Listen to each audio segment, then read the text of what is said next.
memang polemik nasab ini memang pintu dari semua terbongkarnya kejahatan dari klan Mbak Alwi ya. Karena apa? Karena mereka ini kan lakunya kan hanya di NU, di Persis, Muhammadiyah, apalagi Al Irsyad, mereka jelas nggak laku. Klaim sebagai cucu Nabi jelas untuk mengkooptasi umat Islam. Dan di antara umat Islam itu yang paling mayoritas adalah NU.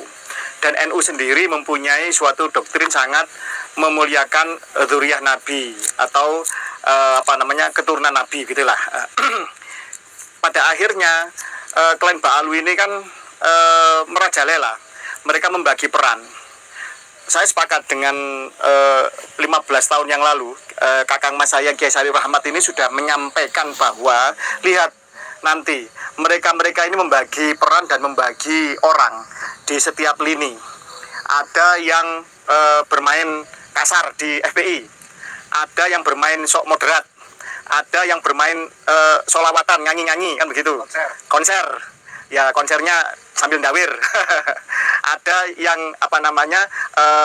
memepet kiai-kiai yang alim. Dan tentu saja yang paling berbahaya adalah yang berwajah moderat, yang menyusup ke Nahdlatul Ulama itu sendiri, apalagi kemudian berhasil membelokkan sejarah ahli thariqah, Jatmi ke Jatman, Jamiah Ahli Thariqah Yaman, dan mengglorifikasi suatu thariqah yang sama sekali sebenarnya baru muncul dan terputus, yaitu thariqah Alawiyah. Bani Alawi bin Ubaidillah membuat thariqah Alawiyah seolah-olah sebagai thariqah yang mewakili keturunan Imam Ali. Padahal dari Alawi bin Ubaidillah yang hingga kini belum pernah mendapatkan keabsahan nasab dari nakobah manapun. Itu. Nah, ini si mereka-mereka yang penjahat yang mencoba untuk mengkooptasi umat Islam dan Nahdlatul Ulama ini, yang paling berbahaya adalah mereka yang berwajah moderat, yang menyusup ke dalam NU, terus mengacak-acak dari dalam, bahkan juga mereka masuk ke lini-lini pemerintahan. Sampai kemudian seorang penjahat memalsu makam, ratusan makam, termasuk dari Trah Mataram yang paling banyak dan masif dan terbongkar, itu sampai menjadi one team press loh. Ini kan fatal, padahal presidennya itu adalah Trah Mataram, kan begitu. One team pressnya yang memalsukan sejarah bahkan makam-makam Mataram. Semua orang tahulah bahwa KRT Sumodiningrat itu siapa. Isbatnya kuat, catatan sejarahnya kuat, baik internal maupun eksternal. Seorang yang syahid gugur di peristiwa Sepehi menjadi bin Yahya, dan kemudian yang di Semarang Syekh Keramat Jati menjadi bin Yahya juga, yang seolah itu menjadi bagian dari KRT Sumodiningrat yang diputar balikkan dengan yang di jajaran Jogja itu. Jadi penjahatnya satu, ya sekarang si pimpinan Jatman ini yang sekarang membangkang terhadap perintah PBNU. Sebagai banom wajib untuk patuh kepada induknya. Apabila tidak patuh, apa sih yang ditakutkan? Copot aja, pecat aja, buat aja muktamar luar biasa. Atau kalau perlu bekukan organisasi itu, buat yang baru. Anggaplah mereka pembangkang, mereka mufarokoh dari NU, mufarokoh dan buhot, maka hukumnya wajib diberantas. Tidak ada kata lain. Di dalam ideologi kita Nahdlatul Ulama, Ahlussunnah wal Jamaah Nahdliyah kita, itu sangat diharamkan buhot. Baik buhot kepada negara atau kepada organisasi.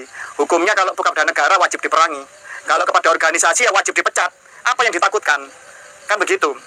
Kalau kiai-kiai kita, elit-elit kita masih bermental inlander, masih bermental penakut, masih bermental rendah diri di hadapan itu Yahudi Yaman itu, mohon maaf, karena kita bicara genetik ya.